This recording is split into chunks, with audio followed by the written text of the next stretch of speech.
What's up guys, welcome back to Aquatic Elements. Today I am at Neil Hardy Aquatica carp farm, as you can see right behind me. Now this farm specialises in koi, carp and an array of different coarse fish. In today's episode we're going to be going on a full tour around the farm, and in the coming episodes we're going to focus on specific areas of the farm such as the polytunnels down there and also the hatchery behind you and some of the recirculation systems they've got at the farm. So first off, let's have a tour of the farm. We're going to head down to the polytunnels, check that area out, and then we can head back up here and check out some of the fish in the fish house just behind you. Now we've just come past all of the lakes outside, which you would have seen behind me at the beginning of the video, and we're just going to take a look at those after we've had a look through this section of polytunnels. Now we've got these absolutely huge ponds behind me. These are lined at the edge with a rubber or plastic liner, and at the bottom of them they are actually lined with clay. So these aren't fully contained units, but they actually have this clay bottom which provides a natural foraging area for the fish to feed on, and it also gives them those natural minerals.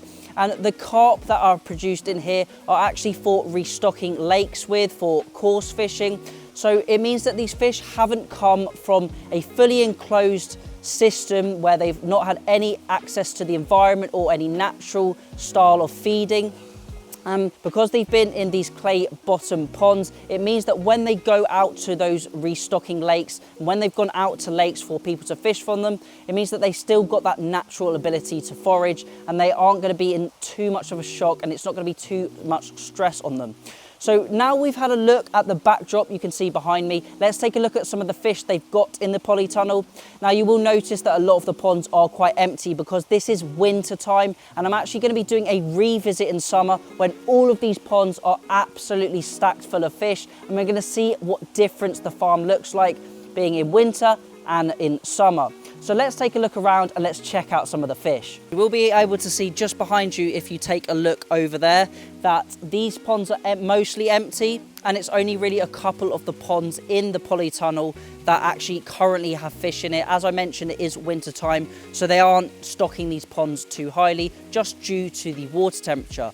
So this pond here is a complete stationary pond. We don't have any water coming in or any water going out. Now they do have the ability to open some valves, as you can see just down here, and this gives the pond some fresh spring water, especially when it's summertime when the temps are really high. They like to change a lot more water than when the water is colder in winter.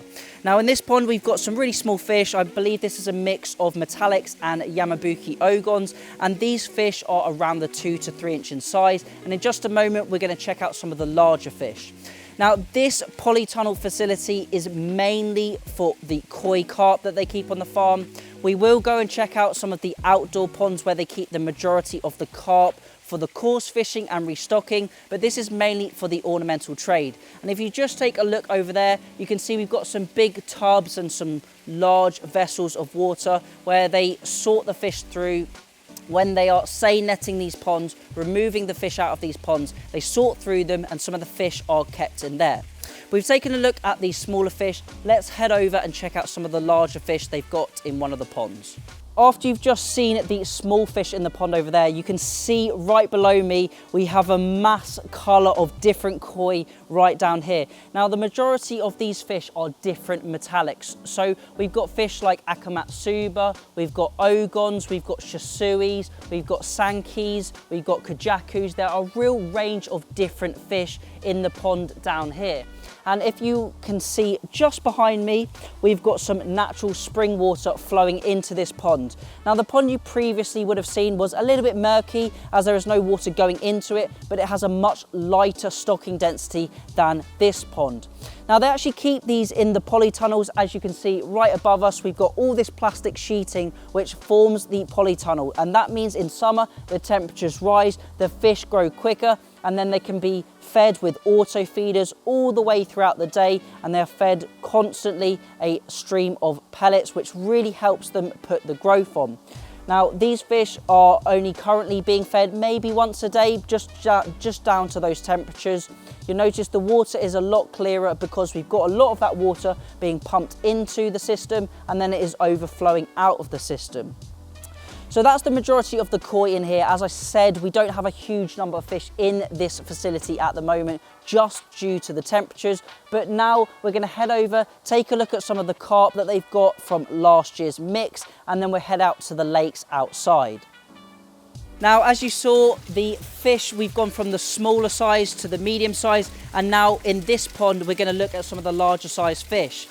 Now, it might be quite hard to see because we have got a range of common and mirror carp in this pond. And these are fish that have just been held over winter time in these two large ponds, which you can just see next to me.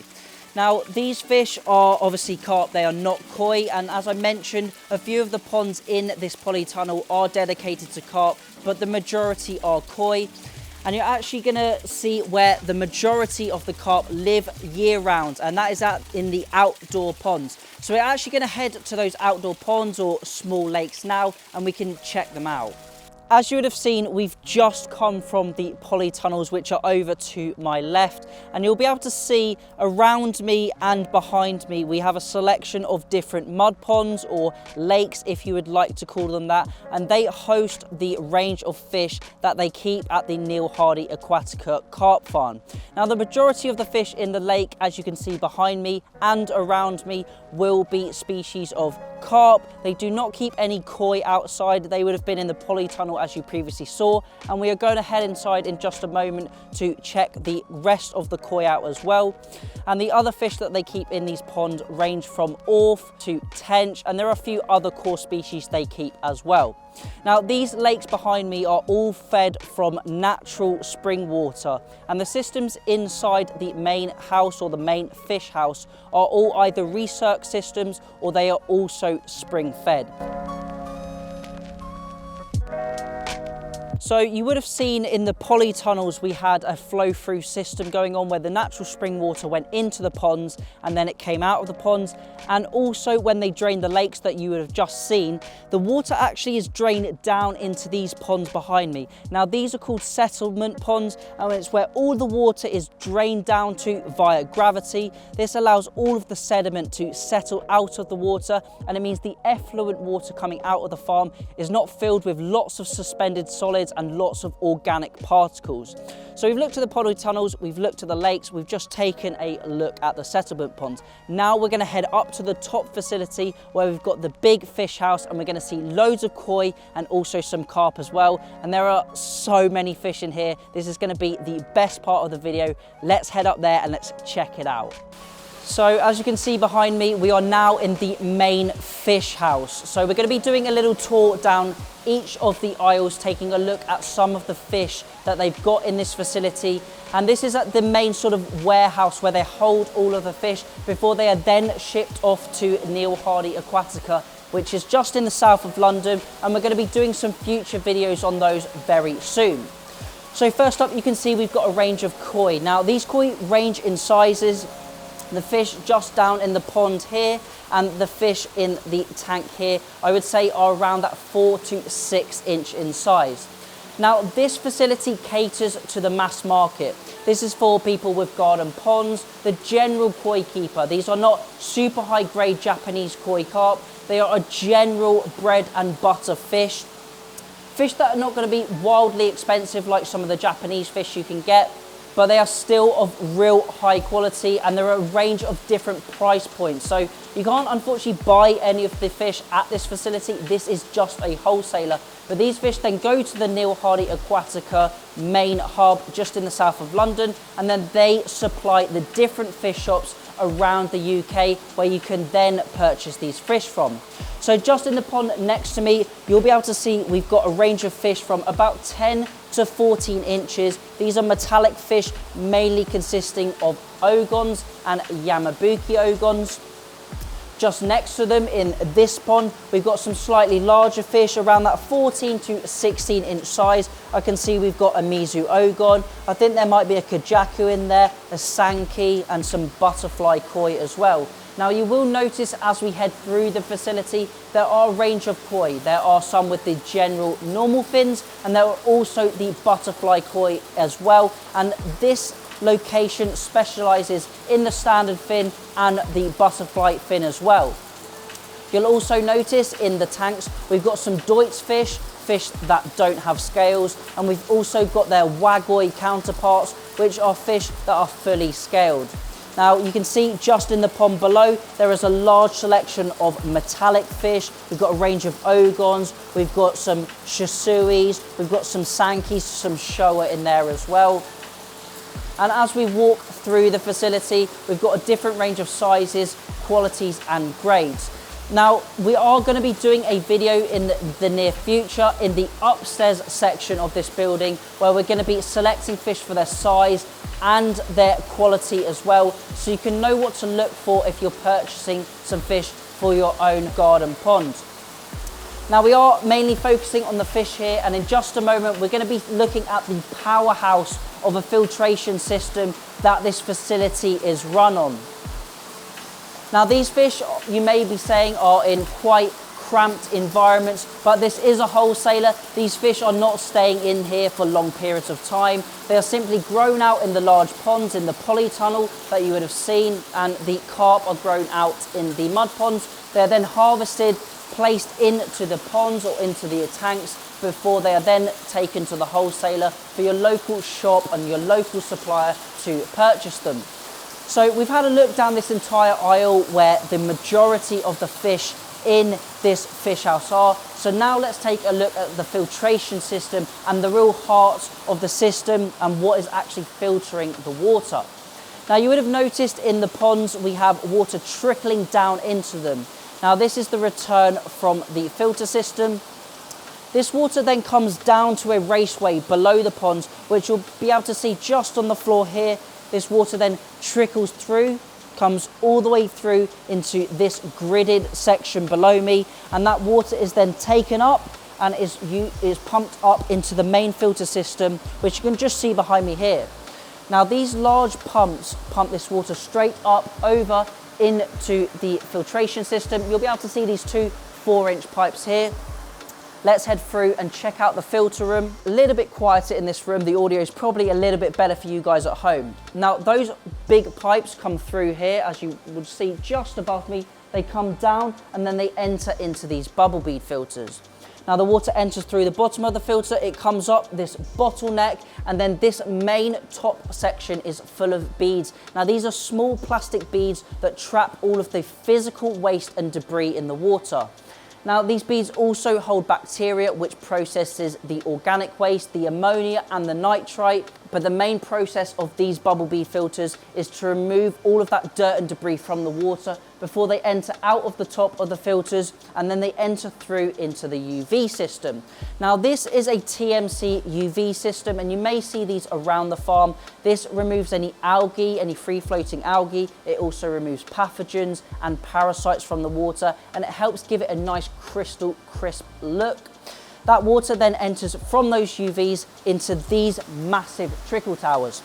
Now, these trickle towers are full of biomedia, breaks up all of that water. The water is allowing oxygen to gas back into it, and it also allows CO2 to gas out of it, making it a perfect environment for these fish. So we've taken a look at the fish over on that side of the farm, where we've got all of the younger fish, all of the fish that are around 2 to 6 inches. Now let's take a look at the brood stock and the fish that actually produce all of these babies. Now, coming down to this section of the farm, before we head upstairs, you'll be able to see we've got some young brood stock growing on.